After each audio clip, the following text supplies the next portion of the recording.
Әдеттегідей викторинамызды әрі қарай жалғастырамыз. Біздің бүгінгі викторинамыздың тақырыбы Мұхаммед Шайбани, бұрындық хан тақырыптары. Сонымен бастасақ. Бірінші сұрақ. 15 ғасырдың соңы мен 16 ғасырдың басындағы қазақ хандығының сыртқы саясаттағы басты мақсаты қандай болды? Егер достарыңыз болса жіберсеңіздер болады, ұбт-ға дайындалып жатқан, солар үшін де өте пайдалы болады. Варианттарын оқысам, бірінші вариант Ертіс аумағын басып алу, екіншісі Жайық аумағын басып алу, үшіншісі Сырдария бойы аумағын басып алу, төртіншісі Еділ аумағын басып алу. Қайсысы болады? Бізде бұл жерде дұрыс жауабы болады, оқушылар, Сырдария аумағын басып алу. Яғни Сырдария аумағы ұзақ уақыт бойы қазақ хандығының сыртқы саясаттағы басты мақсаты болған болатын. Келесі сұрақ. Екінші сұрақ. 15 ғасырдың 80 жылдарынан бастап қазақ хандары шайбанилармен соғысты не үшін? Біріншісі Сырдария бойындағы қалалар үшін, екі Жайық бойындағы қалалар үшін, үш Моғолстан үшін, төрт Әбілқайыр хандығы үшін. Қайсысы болады?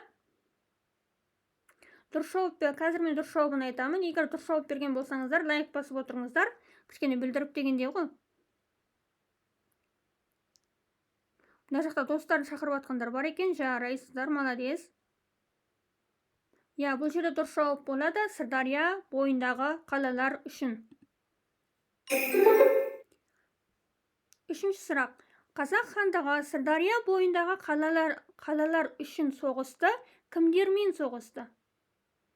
Біріншісі ноғайлармен, екі қырғыздармен, үш моғолдармен, төрт шайбанилармен. Қайсысы болады?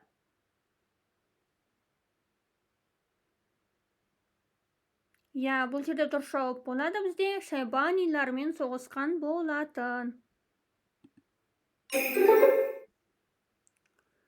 Төртінші сұрақ. Қазақ хандығы Сырдария бойындағы қалалар үшін шайбанилармен қай уақыттан бастап соғысты? Біріншісі 15 ғасырдың 80 жылдары, екі 15 ғасырдың 60 жылдары, үш 15 ғасырдың 50 жылдары, төрт 15 ғасырдың 20 жылдары. Қайсысы болады?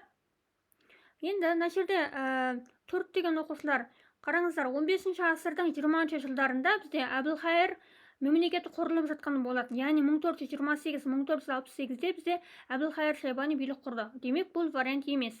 15 ғасырдың 50 жылдарында қазақ сұлтандары, яғни Керей мен Жәнібек Жетісуға, Моғолстанға көшіп кеткен болатын.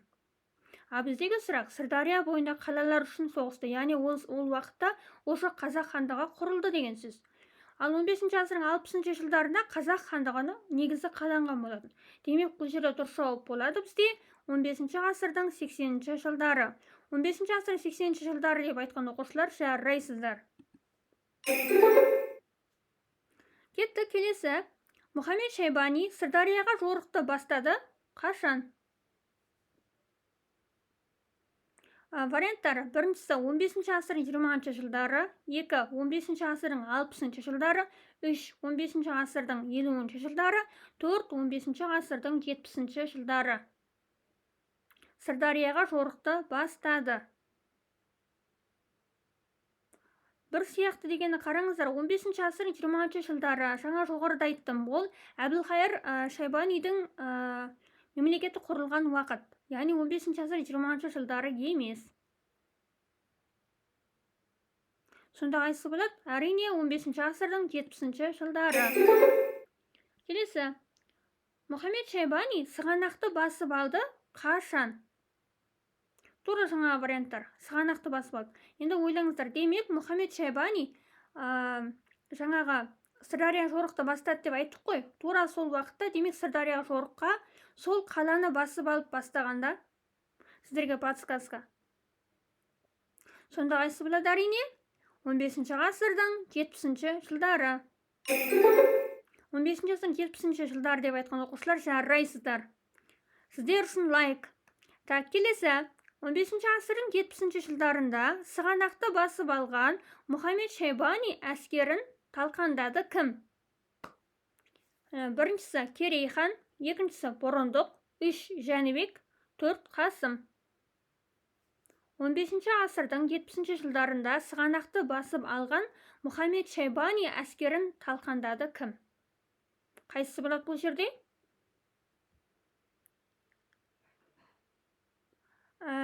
Бұл жерде дұрыс жауап болады, оқушылар. Дұрыс жауабы бізде Бұрындық болады. Бізде бұл жерде дұрыс жауап Бұрындық болады. Өйткені 15 ғасыр 70 жылдарына, атап айтқанда 1474 жылдан бастап Қазақ хандығында хан Бұрындық деп жазылады кейбір деректерде. Демек, мына осы уақытта Мұхаммед Шайбаниға бізде әскерді бастап қарсы шыққан және оны талқандаған Бұрындық болған. Қасым да жасаған, бірақ Қасым 1510-да. Қасым мен Мұхаммед Шайбани арасында Сығанақ түбінде шайқас 1510 жылы болды. Ал Бұрындық пен Мұхаммед Шайбани арасындағы Сығанақ қаласы үшін шайқас 15 ғасырдың 70 жылдарында болған болатын. Сонда бізде дұрыс жауабы болады Бұрындық. Кеттік, келесі. Әмір Темір ұрпақтарының мемлекетті әлсірегенін пайдаланып Мұхаммед Шайбани басып алды қай жерді? Біріншісі Самарқан мен Бұхараны, 2 Сығанақты, 3 Ташкентті, 4 Түркістанды. Көзді жібере аласыз ба дейді. Мына жерде менде ашылам екен, қазір көрейін. Ашылады екен. Қараңыздар, осы нөмерге WhatsApp-қа жазсаңыздар, мен көзді осы нөмерге жіберем. Осы нөмерге WhatsApp-қа жазсаңыздар болады. Ары қарай кетсек, келесі. Бұл жерде дұрыс жауабы қайсысы болады? Давайте айтайық. Әрине, бұл жерде дұрыс жауабы болады бізде Самарқан мен Бұхараны. Неге бұл жауап болады? Өйткені Самарқан мен Бұхара қалалары бізде Мәуеннахр жерінде орналасқан болатын. Ал Әмір Темір ұрпақтарының мемлекетінің территориясы негізі Мәуеннахрда орналасқан негізгі территориясы. Демек, Әмір Темір ұрпақтарының мемлекетті әлсіреген пайдаланып Мұхаммед Шайбани басып алды. Бұл Самарқан мен Бұхараны. Келесі сұрақ. 16 ғасырда алғашқы 10 жылдығында қазақтар кімге қарсы күресті? Варианттары: 1 Әбілхайыр Шайбаниге, 2 Жүніс ханға, 3 Мұхаммед Шайбаниға, 4 Есенбұғаға. Қайсысы болады бұл жерде? Номер басынан көрсетесіз ба? Енді мына жақта көз шешіп отқан оқушылар бар ғой, давайте скрин жасап алыңыздар, иә. Міне, көз керек болса, осы нөмірге жазсаңыздар, мен жібере алам. Осы нөмірге жазсаңыздар, жібере алам. Скрин жасап алдыңыздар деп ойлаймын, онда ары қарай жалғастыра берейік. Ал бұл жерде дұрыс жауабы қайсы болады? 16 ғасырдың алғашқы 10 жылдығында қазақтар кімге қарсы күресті? Я, бұл жерде дұрыс жауабы болады, оқушылар, Мұхаммед Шайбани болады. Өйткені Әбілхайыр Шайбани емес, ол заманда ол давно қайтыс болып кеткен. Жүніс хан мен Есенбұға, Жүніс деген ол Моғолстанға қатысты, Есенбұғаның туысқаны болған, екеуі хандық билікке Моғолстанда таласқан болатын. Және де Есенбұға давно қайтыс болып кеткен, бұл уақытта ол болған жоқ, Жүніс ханда болған жоқ. Сонда бұл уақытта қазақ хандығы кіммен соғысты? Ол Мұхаммед Шайбанимен соғысқан болатын. Келесі сұрақ. Мұхаммед Шайбани Керей мен Жәнібектің мұрагерлеріне қарсы бірқатар жеңісті жорық жасады қай жылдары?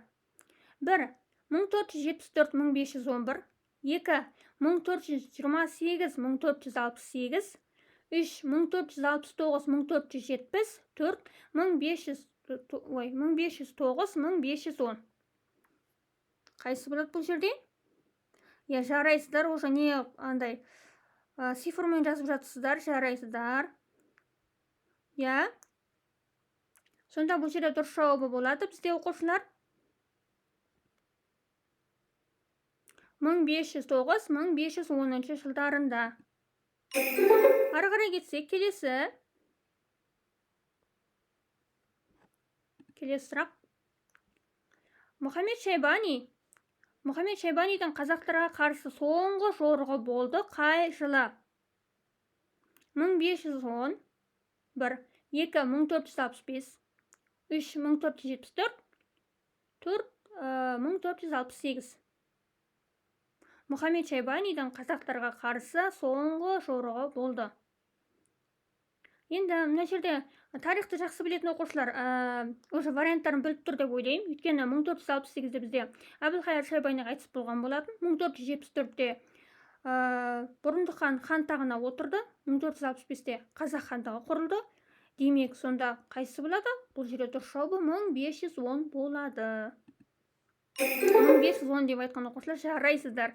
Айтпақшы, мына квизисте мысалға берген кезде білмейтіндер үшін мына жақта мен жауапқа түсіндірме жазып қойғам. Әрбір варианттың түсіндірмесі осы жерде бар. Егер ары қарай үйде өздерің шешем деген кезде ше. Ары қарай кеттік. Келесі 1510 жылы Мұхаммед Шайбани Қасым сұлтаннан жеңілді. Қай жылы? Қай шайқаста жеңілді? 1. Ташкентте, 2. Түркістанда, 3. Сығанақ түбінде, 4. Мерв түбінде. 1510 жылы Мұхаммед Шайбани Қасым сұлтаннан қай жердегі шайқаста жеңілді? Ташкентте, Түркістанда, Сығанақ түбінде, Мерв түбінде. Қайсысы болады бұл жерде?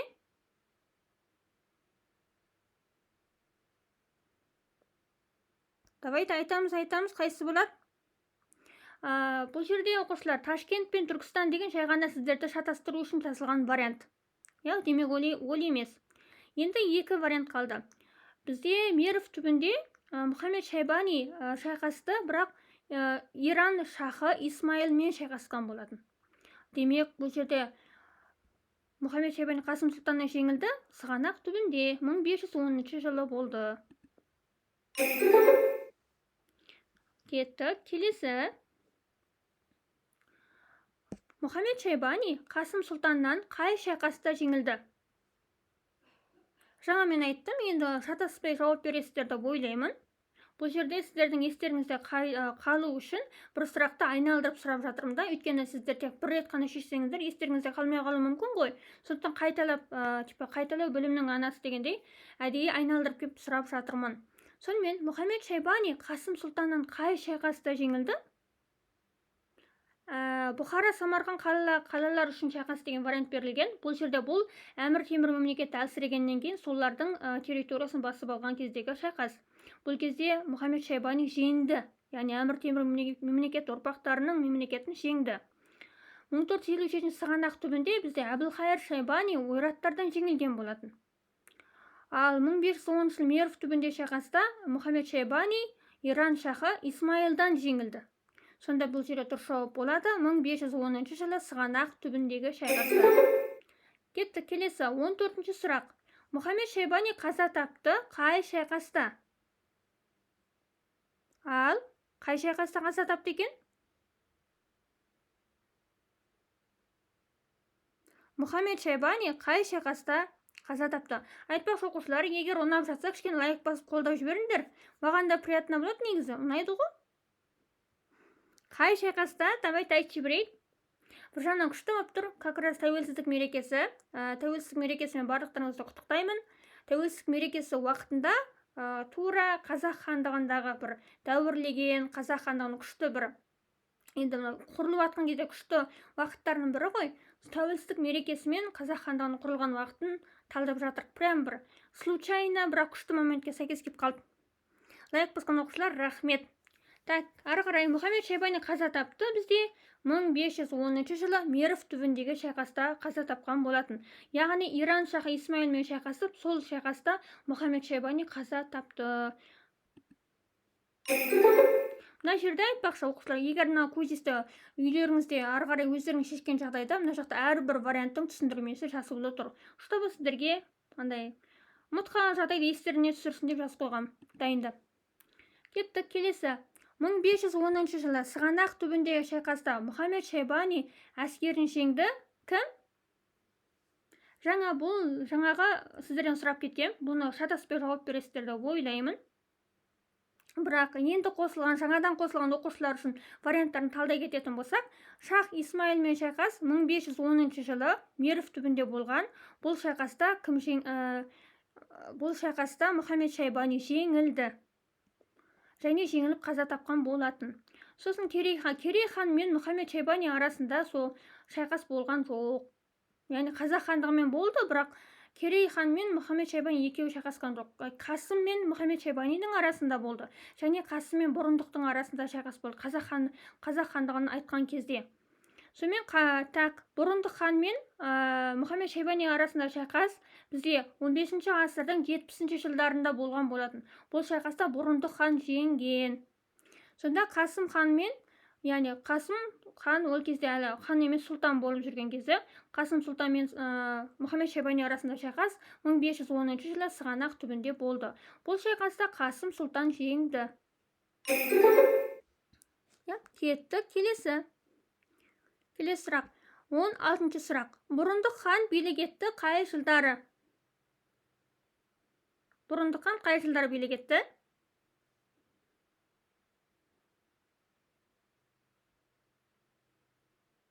Бұрындық хан қай жылдары билік етті? Давайте айтамыз. Енді пока сіздер дұрыс жауабын жаза бергенше мен мына жақта талдап отырайын. 1511-18-де бізде бұл Қасым ханның билік құрған уақыттары. 1423-28 бізде Ақ Орданың соңғы ханы Барақ ханның билік еткен уақыты. 1428-68 бұл Әбілхайыр Шайбанидің билік еткен уақыты. Сонда бұрындық хан билік етті. 1474-1511 жыл. Мына жерде әрбір ханның билік еткен уақыттары жазылып тұр. Келесі сұрақ.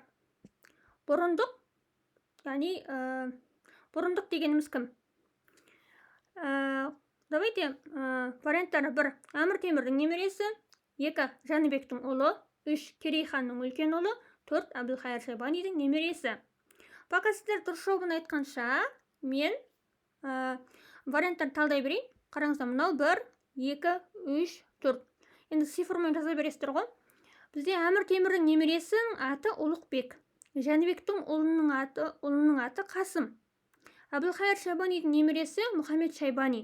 Сонда бұрындық Керей ханның үлкен ұлы. Осылай деп айтқан оқушылар жарайсыздар. Молодец. Кеттік, келесі сұрақ.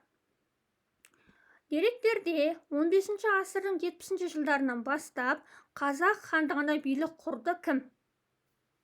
1. Мұхаммед Шайбани, 2. Керей хан, 3. Қасым хан, 4. Бұрындық хан.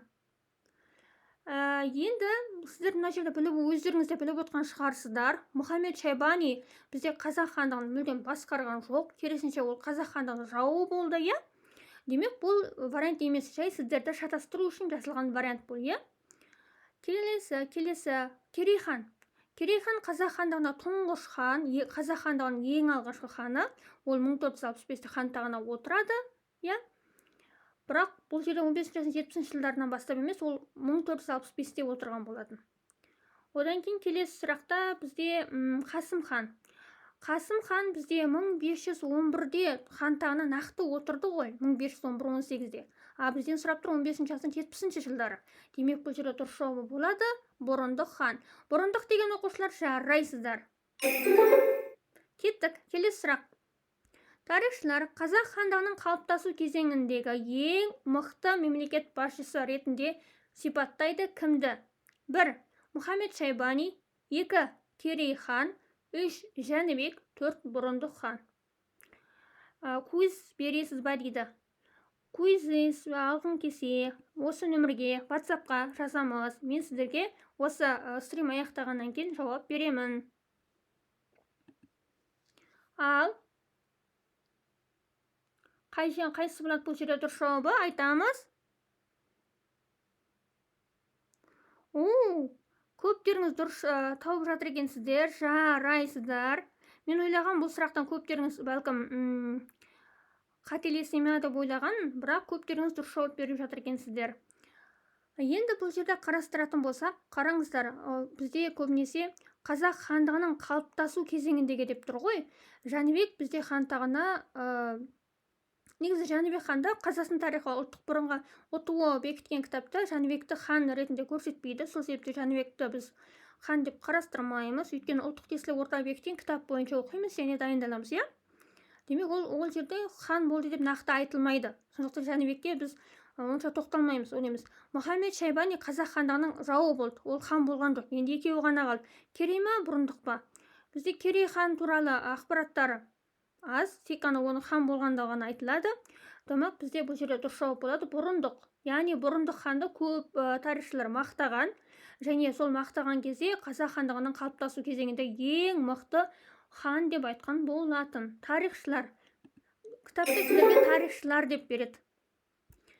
Келесі, бұрындық хан билігінің нәтижесі қандай болды? 1. Аралдың солтүстігі мен Жайық жерін жаулап алды. 2. Орталық Қазақстан Жетісудағы көшпелі тайпаларды біріктіре алды. 3. Сырдария орта ағысындағы қалаларға қазақтар ие болды. 4. Ноғай ордасындағы бірқатар ру тайпалар қазақ хандығына кірді.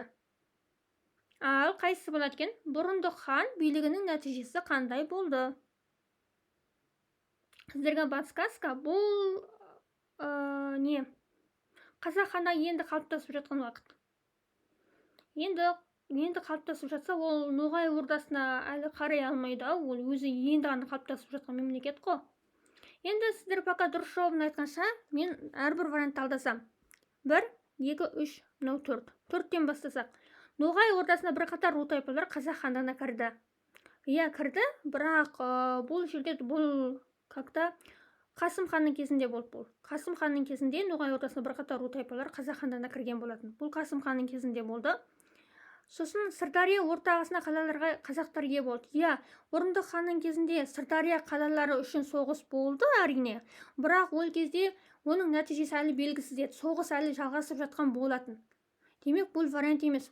Ал Сырдарияның орта ағысына қалаларға қазақтар нақты ие болған осы нәтиже бізде Тәуекел ханның билігінің нәтижесі болды.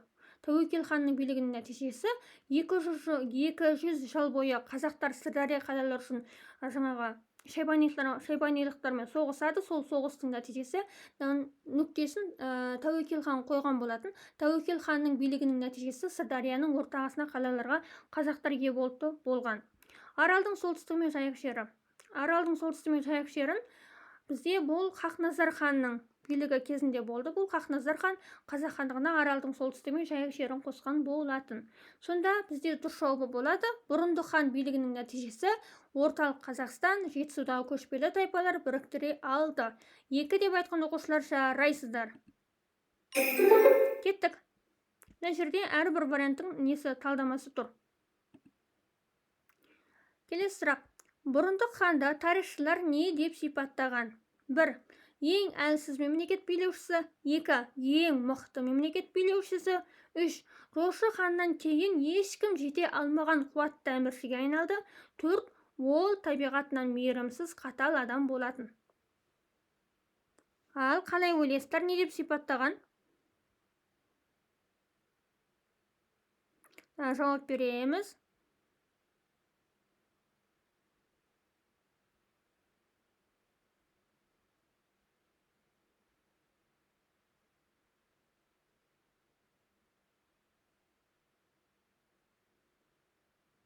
Бұл жерде енді ең варианттарын талдайтын болсақ, ең әлсіз мемлекет басшысы деген нәрсе сіздерді шатастыру үшін жазылып тұр. Сосын ол табиғатынан мейірімсіз қатал адам болатын деп бізде бұл Тахир хан туралы Мұхаммед Хайдар Дулати айтқан болатын. Иә, Тахир хан туралы айтқан болатын, ол табиғатынан мейірімсіз қатал адам болатын деп. Жошы ханнан кейін ешкім жете алмаған қуатты әміршіге айналды деп бұл Қасым хан туралы айтылған болатын, бұл мақтау. Сонда бұрындық ханды тарихшылар не деп сипаттады? Ең мықты мемлекет басшысы деп сипаттаған болатын. Яғни қазақ хандығының қалыптасу кезеңіндегі ең мықты мемлекет басшысы деп айтқан. Кеттік, келесі. Ибн Рузби хан, ол аттарыңа мініңдер, жауға аттанамыз деп бұйырғанда, жер қайысқан қол жиналды деп кім туралы айтты? 1. Бұрындық хан, 2. Керей хан, 3. Қасым хан, 4. Жәнібек хан. Енді бұл жерде Жәнібек деп сіздер шатастыру үшін жазылған вариант Жәнібек хан деген.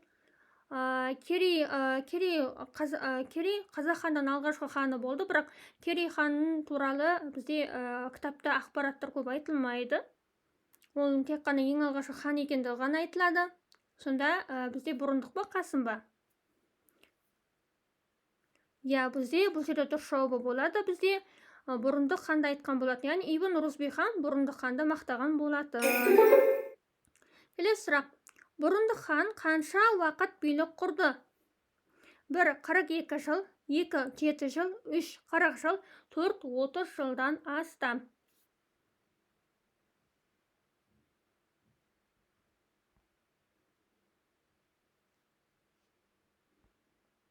Қайсысы болады бұл жерде?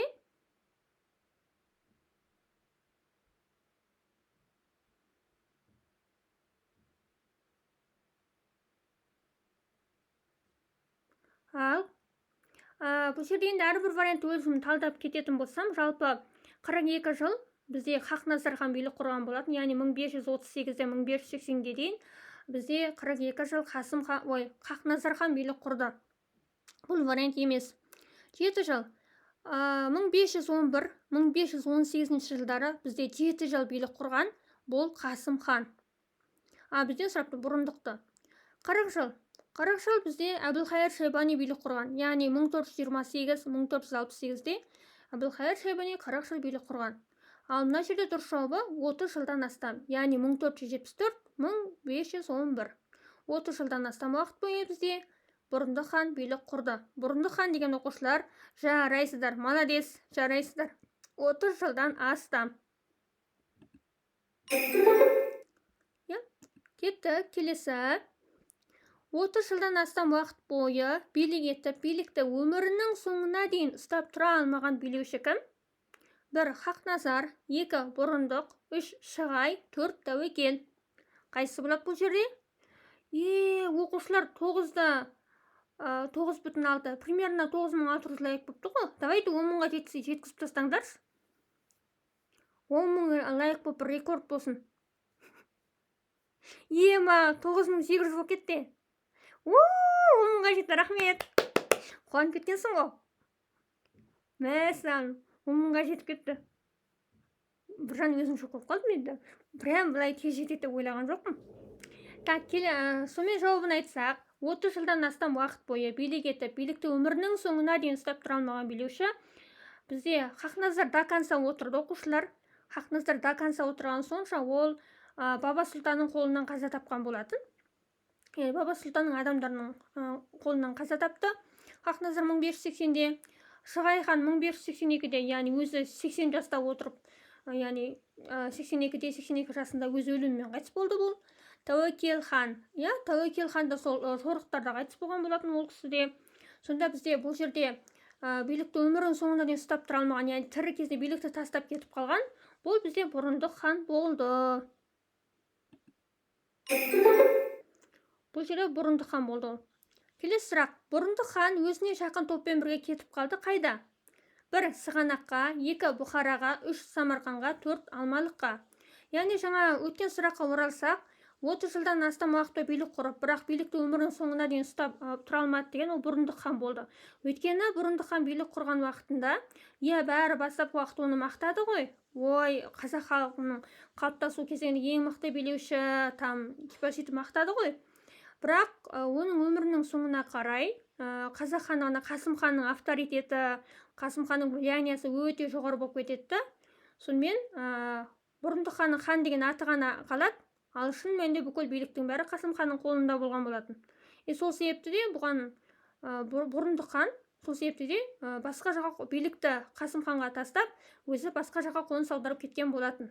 Соған байланысты оны айтады, 30 жылдан астам уақыт билік етіп, бірақ билікті өмірінің соңына дейін ұстап тұра алмады деп айтқан болатын. Оның өмірінің соңына қарай билік, ол көзі тірі болса да, ол хан тағында отырса да, билік Қасым ханның қолына өтіп кеткен болатын. Яғни, сонда бұрындық қағаз жүзінде ғана хан бұрындық болады, ал бүкіл биліктің бәрі Қасым ханның қолында болған болатын. Осылайша бұрындық хан өзіне жақын топпен бірге кетіп қалды. Бізде бұл қайда? Самарқанға кетіп қалған болатын. Кетті, келесі. Хан бұрындық саналса да, бүкіл билік Қасым сұлтанның қолында болды. Қай жылы? Ал қай жылы саналды екен? Енді әрбір вариант талдай кетейік. 1518-де бізде Қасым хан қайтыс болған уақыты. 1511 Қасым ханның таққа отырған уақыты. 1474 бұрындық ханның таққа отырған уақыты. Сонда бұл жерде хан бұрындық саналса да, бүкіл билік Қасым сұлтанның қолында болды. Демек, бұл жерде дұрыс жауабы болады бізде 1509-1510 жылдар. Келесі сұрақ. Шайбанилықтарды басқаруға Әбілқайыр хан қайтыс болған соң кім келді? Ал 1 Ұлықбек, 2 Мұхаммед Шайбани, 3 Хайдар, 4 Қасым. Қайсы болады бұл жерде? Айтпақшы, мына куизді алам дейтін оқушылар маған мына WhatsApp нөмірге WhatsApp-қа жазсаңыздар, мен сол жерде жауап беремін. Егер WhatsApp қиын болатын болса, TikTok-та маған сообщение деген жерге де жазсаңыздар болады. Мен сообщение оқимын. Қайсы болады сонда?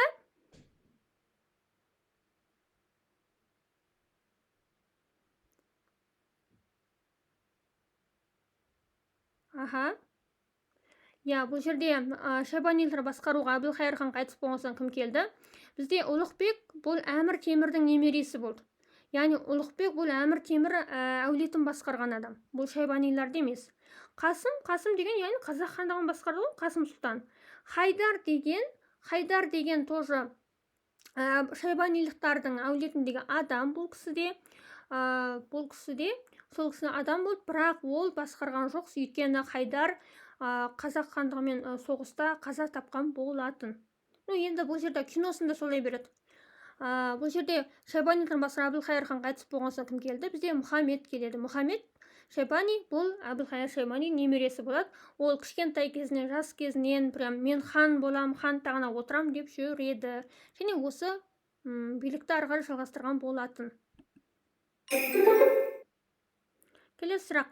1500 жылы Мұхаммед Шайбанидің табысқа жетуінің себебі оған қарсылас әулеттің әлсіреуі болды. Бұл әулет қай әулет?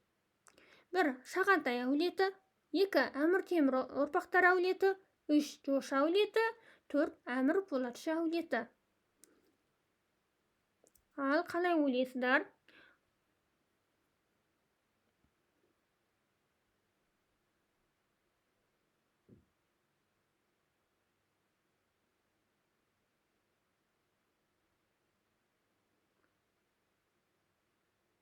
Давайте айтамыз қайсысы?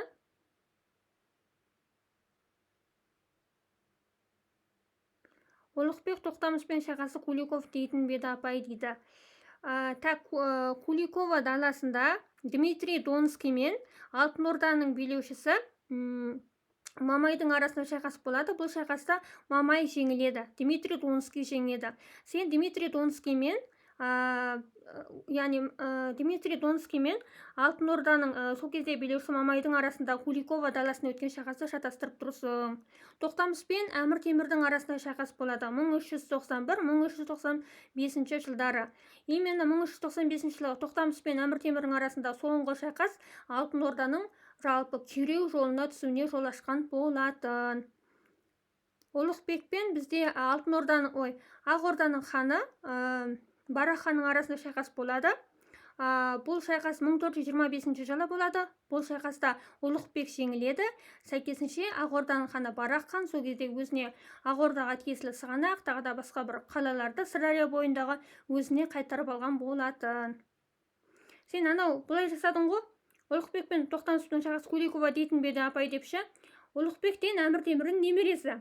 Тоқтамыс пен Әмір Темір екеуі бір уровендегі адамдар. Сен сонда атасы мен немересін қашағып тастадың бар ғой. Оған Куликоваден үшінші жақтың адамды қосып тастадың ғой. Негізі тарих шынымен де дата көп шатастыратыншы. Сонымен қайсы болады? Бізде бұл жерде дұрыс жауабы болады. Әмір Темір ұрпақтары әулеті. Кетті, келесі. 1510 жылы Қасым сұлтанның Мұхаммед Шайбани әскерін талқандаған қала маңы. Бұл енді шатаспай жауап бересіздер деп ойлаймын. Өйткені бұл сұрақ осымен екінші рет қойылып отыр сіздерге. 1 Бұхара, 2 Сайрам, 3 Түркістан, 4 Сығанақ. Бізде Бұхара деген жай сіздерді шатастыру үшін жазылған вариант. Сонда қайсы болады бұл жерде? Иә, дұрыс айтасыздар. Бұл жерде дұрыс жауап болады бізде Сығанақ қаласы. Сығанақ қаласындағы Қасым Сұлтан мен Мұхаммед Шайбани арасында шайқас өтті 1510 жылы. Бұл шайқаста Мұхаммед Шайбани жеңілді. Кеттік. Келесі. Қасым хан билік етті қай жылдары?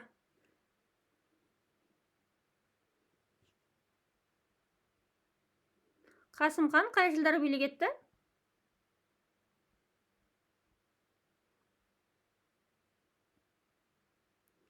Ал айтамыз қай жылдары. Енді пока сіздер дұрыс жауабын айта беріңіздер. Оған дейін өзім варианттар талдап өтетін болсам. 1580-82-де бізде бұл Шығай хан билік еткен болатын. Шығай хан 1538-80-де Қасымның ұлы Хақназар хан билік еткен болатын. 38-80-де 1474-1511-де Керейдің ұлы Бұрындық хан билік еткен болатын. Сонда бізде дұрыс жауабы болады 1511-1518. Осы вариант болады. Ал оқушылары, бүгін біз Мұхаммед Шайбани, Бұрындық хан, жалпы 15 ғасырдың соңында қазақ хандығы тақырыбы бойынша 30 сұрақты талдадық. Сіздерге ұнады деген ойдамын. Осымен біз бүгінгі викториналық квизімізді аяқтаймыз.